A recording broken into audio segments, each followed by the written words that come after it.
Hello everyone, welcome to my YouTube channel Pravartanam classes. आज हम जो टॉपिक करने वाले हैं वो UGC NET paper 1 unit first teaching aptitude Bloom taxonomy. बहुत सिंपल है लेकिन रिपीटेटिव है, इसलिए काफ़ी इम्पोर्टेंट है।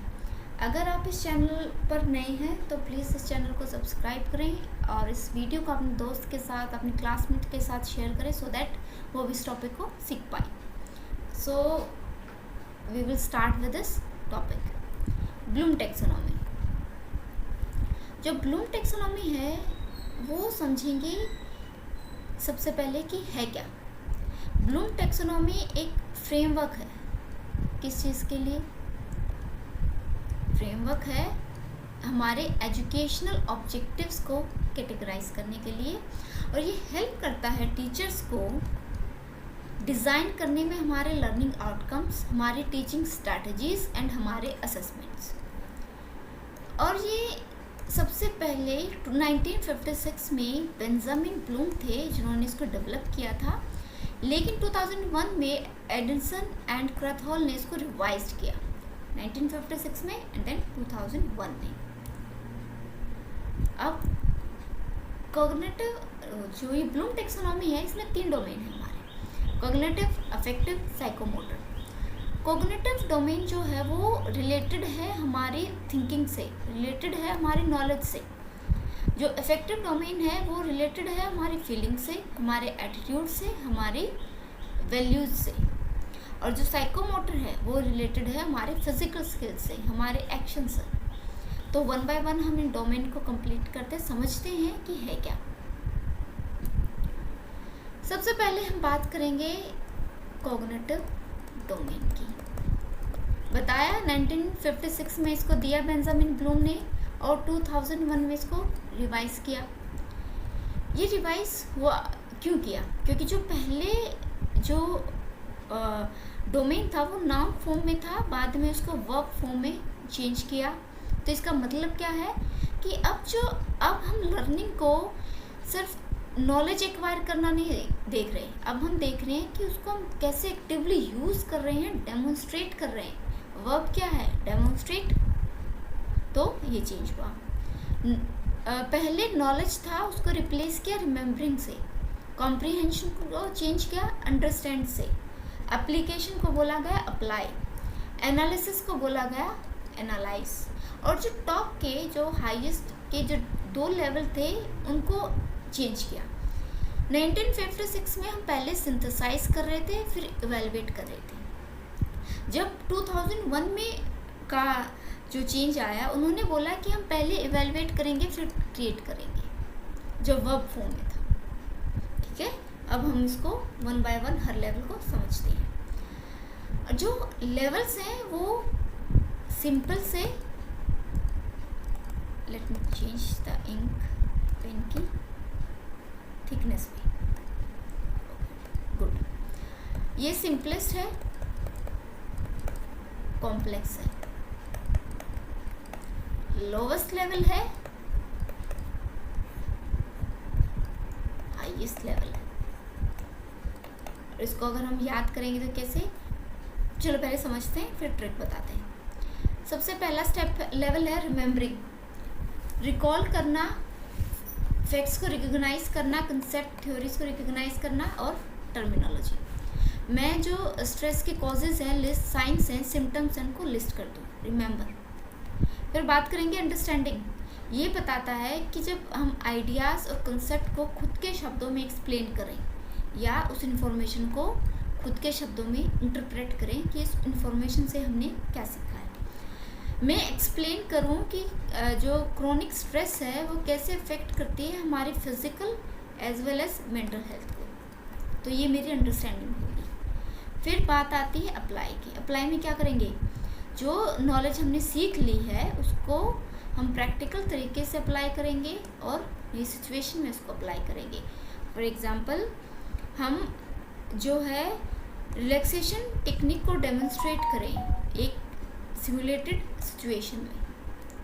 एनालाइज का मतलब क्या होता है? जब हम इंफॉर्मेशन को टुकड़ों में तोड़ दें ताकि रिलेशनशिप को आइडेंटिफाई कर सकें और पैटर्न को आइडेंटिफाई कर सकें और उसके अंडरलाइन कॉजेज क्या हैं। उसको आइडेंटिफाई कर सकें। तो एनालाइज का मतलब होता है ब्रेकिंग इन्फॉर्मेशन, किस में, पार्ट्स में, ताकि रिलेशनशिप आइडेंटिफाई करें, पैटर्न्स को आइडेंटिफाई करें और अंडरलाइन कोजेस को आइडेंटिफाई करें। हम एक केस स्टडी को एनालाइज करें ताकि जो स्ट्रेस के मेजर सोर्सेस हैं उसको आइडेंटिफाई करें और कॉपिंग पैटर्न्स क्या हैं उसको आइडेंटिफाई करें। इवेलुएटिंग, हम एविडेंस के बेसिस पे, रिसर्च फाइंडिंग के बेसिस पे, इस्टेब्लिश्ड क्राइटेरिया के बेसिस पे जजमेंट दें। हम डिफरेंट स्ट्रेस मैनेजमेंट टेक्निक को कंपेयर करें और किसी भी पर्टिकुलर इंडिविजुअल के लिए कौन सी टेक्निक अप्रोप्रिएट है वो इवेलुएट करें।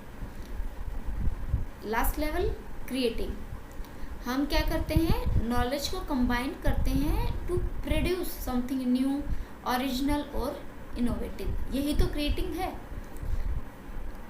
Innovative, original.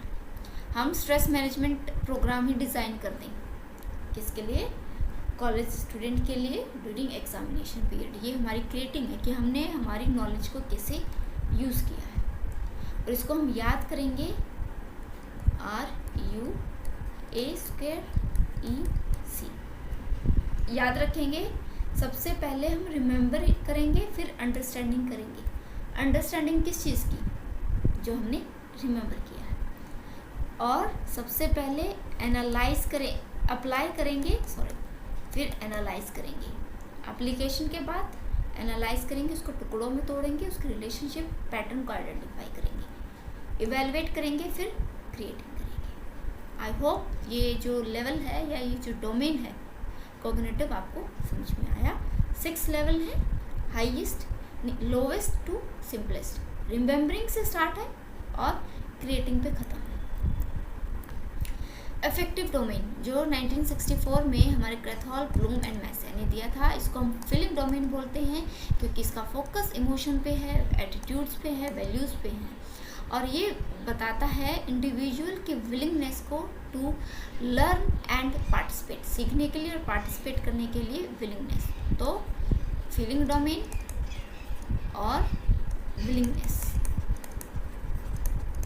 ये मैं बता चुकी। It encompasses emotional capacities such as feelings, interest, attitudes, appreciation, motivation and values. Affective domain हमारे 5 लेवल बताता है।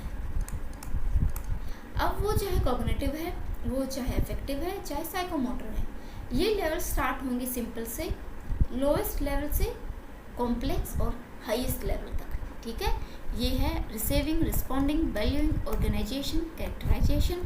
रिसीविंग से स्टार्ट है, कैरेक्टराइजेशन पे ख़त्म है। ये सिंपल है, ये कॉम्प्लेक्स है, ये लोएस्ट लेवल है, ये हाईएस्ट लेवल है। रिसीविंग बताता है हमारा awareness, willingness to pay attention और लिसन। साइकोलॉजी स्टूडेंट है, कोई भी स्टूडेंट है, वो टेंटिवली लिसन कर रहा है, क्या मेंटल हेल्थ स्टिग्मा पे लेक्चर सुन रहा है without distraction. Responding, participation, actively participate कर रहा है, रिएक्ट कर रहा है। क्लास डिस्कशन, डिप्रेशन पे चल रहा है तो स्टूडेंट क्या है, अपने थॉट शेयर कर रहा है और ask relevant question about treatment. Valuing क्या है, हमारी एक्सेप्टेंस बताता है वैल्यूज़ को लेकर। किसी भी आइडिया में इम्पोर्टेंस दिखाई देना और कमिटमेंट शो करना। जब सुसाइड प्रिवेंशन पर लेक्चर हुआ, मैंने सीखा उसके बारे में, तब एक स्टूडेंट बिलीव करता है कि मेंटल हेल्थ अवेयरनेस काफ़ी इम्पोर्टेंट है और वो वॉलंटियर करेगा, स्कूल कैंपेन में पार्टिसिपेट करेगा जो क्या है मेंटल हेल्थ से रिलेटेड होगा। ऑर्गेनाइजेशन है इंटीग्रेटिंग वैल्यूज़। हम क्या करेंगे, डिफरेंट वैल्यूज़ को क्या करेंगे, कंबाइन करेंगे, किसमें, एक कंसिस्टेंट वैल्यू सिस्टम में। जो काउंसलिंग ट्रेनी है वो इंटीग्रेट करेगा एम्पैथी, कॉन्फिडेंशियलिटी और रिस्पेक्ट करेगा क्लाइंट की ऑटोनॉमी टू किसमें, into their professional approach during case discussion. अब आती है लास्ट, कैरेक्टराइजेशन। क्या है, value become part of one personality, internalisation. वो हमारी जो वैल्यूज़, पहले वैल्यूज़ जो हमने किसी आइडिया में इम्पोर्टेंस शो की, वो उसको फिर ऑर्गेनाइज किया डिफरेंट वैल्यूज़ को, फिर उसको क्या किया, कैरेक्टराइजेशन, वो अपनी पर्सनालिटी का पार्ट हो गई है, वो हमारे बिहेवियर को गाइड कर रही है। जो साइकोलॉजी है वो कंसिस्टेंटली डेमोन्स्ट्रेट कर रहा है क्या, empathy, culture sensitivity, ethical practice किसमें, जो वो क्लाइंट के साथ इंटरेक्शन कर रहा है even in A challenging situation. इसको याद करने की ट्रिक है R2VOC। सबसे पहले रिसीव करेंगे तभी तो रिस्पॉन्ड करेंगे, तो रिसीव, देन हम क्या करेंगे, रिस्पॉन्ड।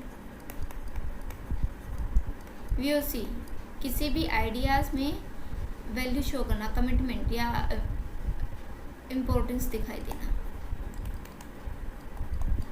फिर क्या है, ऑर्गेनाइजेशन, डिफरेंट वैल्यूज़ को एक कंसिस्टेंट तरीके से ऑर्गेनाइज करना, एक वैल्यू सिस्टम। कैरेक्टराइजेशन, उसको पर्सनालिटी का पार्ट बनाना। लास्ट डोमेन जो RSDM ने दिया है, इसको हम बोलते हैं स्किल डोमेन, क्योंकि फोकस है इसका हमारी फिजिकल एबिलिटीज़ की डेवलपमेंट पे, हमारे मोटर स्किल की डेवलपमेंट पे, coordination and execution of actions. It involves learning through practice and improving the accuracy, speed, efficiency of performing a skill. Psychomotor domain क्या है, 5 हायरार्किकल लेवल है। कॉग्निटिव के 6 level थे, साइकोमोटर और अफेक्टिव दोनों के 5 लेवल हैं। वही सिंपल से complex, imitation, manipulate, precision, articulation, naturalisation. Imitation हमारा बहुत लोवेस्ट और simple, naturalisation highest level, complex level. Imitation की हम बात करते हैं, ये observing and copying at demonstrated skill, it is the initial stage है लर्निंग थ्रू इमिटेशन। हम किसी को बाइसाइकिल राइड करते हुए देख रहे हैं and then tries to copy the movement. Manipulation, हम किसी भी स्किल को परफॉर्म कर रहे हैं बाय फॉलोइंग इंस्ट्रक्शन और with guidance. The learner can carry out task with practice. Bicycle ride कर रहे हैं with guidance and support wheel by following instruction. Precision की हम बात करते हैं, इसमें हम क्या कर रहे हैं, स्किल को एक्यूरेटली परफॉर्म कर रहे हैं, confidently and with minimal error. Ride the bicycle independently with good balance and control, that is precision. Articulation होगा coordinating and integrating multiple skills को हम इंटीग्रेट कर रहे हैं ताकि जो कॉम्प्लेक्स टास्क है उसको स्मूथली और इफेक्टिवली परफॉर्म कर सकें। पेडलिंग है, बैलेंसिंग है, स्टीयरिंग है, ब्रेकिंग है, सिग्नलिंग है, इन सबको कोऑर्डिनेट करते हुए ट्रैफिक में बाइसाइकिल राइड करना। नेचुरलाइजेशन जो बताता है हम कैसे स्किल को ऑटोमेटिकली परफॉर्म कर रहे हैं, एफिशिएंटली परफॉर्म करेंगे, एफर्टलेसली परफॉर्म करेंगे, बिकॉज वो जो बिहेवियर है, वो जो स्किल है become habitual and highly proficient. हम बाइसाइकिल को एफर्टलेसली राइड करते हैं safely without consciously thinking about each action. इसको याद करने की जो ट्रिक है that is IM pen. Imitation observe करेंगे,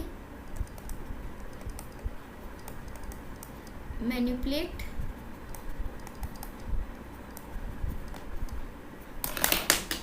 pen P, precise A, articulation and naturalisation. ये ट्रिक है, ये 3 लेवल डोमेन थे जिनके हमने लेवल्स को स्टडी किया है। Cognitive, affective, psychomotor. कॉग्निटिव के 6 लेवल, साइकोमोटर अफेक्टिव के 5 लेवल ट्रिक हैं। इसको IM पेन R2VOC बताया था और मैंने जो कॉग्निटिव डोमेन था उसको क्या बताया था, RUA²EC।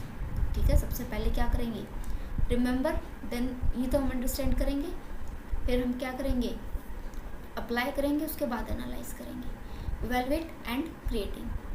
Same affective domain R²VOC। सबसे पहले क्या करेंगे, हम रिसीव करेंगे, रिसीव करने के बाद तो रिस्पॉन्ड करेंगे, रिस्पॉन्ड के बाद वैल्यूइंग, ऑर्गेनाइजेशन, कैरेक्टराइजेशन। अब बात करते हैं लास्ट डोमेन की, दैट इज साइकोमोटर। वो होगा I M pen, imitation, manipulation, precision, articulation और नेचुरलाइजेशन। अब हम देखते हैं ये 3 डोमेन कंप्लीट। अब हम देखेंगे कि लास्ट कुछ ईयर में किस तरह के क्वेश्चन जो हैं इस टॉपिक से आए हैं, सो दैट हमें थोड़ा सा आइडिया मिलेगा कि किस तरह से वो क्वेश्चन पूछ सकते हैं। सबसे पहले अरेंज द लेवल अरेंज करने के लिए दिया है कॉग्निटिव डोमेन का। ट्रिक मैंने बताई थी, RUAC,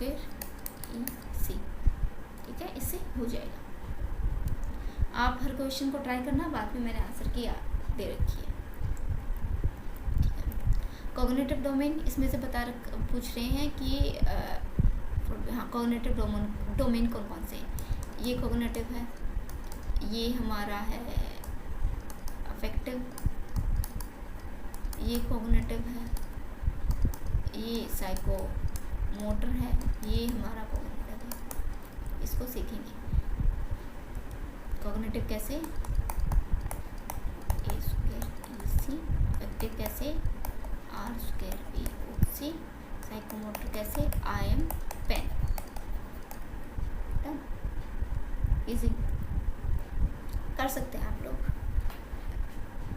और ये हायरार्किकल लेवल पूछा, ये इसी तरीके से पूछ सकते हैं कि आपको हायरार्की में पूछ लेंगे। स्टेटमेंट फॉर्म में ये पूछ सकते हैं कि जैसे इसमें पूछा गया है कि नॉलेज कॉम्प्रिहेंशन एप्लीकेशन लेवल जो है वो हायर लेवल है कॉग्निटिव लर्निंग के। आपको अगर हायरार्की याद है आप इजीली बता सकते हैं। Organisation characterisation belong to high level of affective outcome. आपको अगर हायरार्की याद है आप इजीली बता पाएंगे। तो इस तरह से पूछा जाएगा। ये पूछा गया कॉग्निटिव डोमेन एंड ये अफेक्टिव डोमेन, दैट्स इट। बस ये यहाँ तक एंड आई होप आपको ये टॉपिक समझ में आया है। अगर आपको समझ में आया टॉपिक तो प्लीज़ इस चैनल को सब्सक्राइब करें, इस चैनल से जुड़े, सो दैट और भी टॉपिक जो है रिलेटेड टू नेट है या कोई भी साइकोलॉजी से रिलेटेड एग्ज़ाम है हम आपके लिए लेकर आए और आप उन टॉपिक से सीखें। Right, that's it. आज के लिए इतना ही। Bye bye, take care.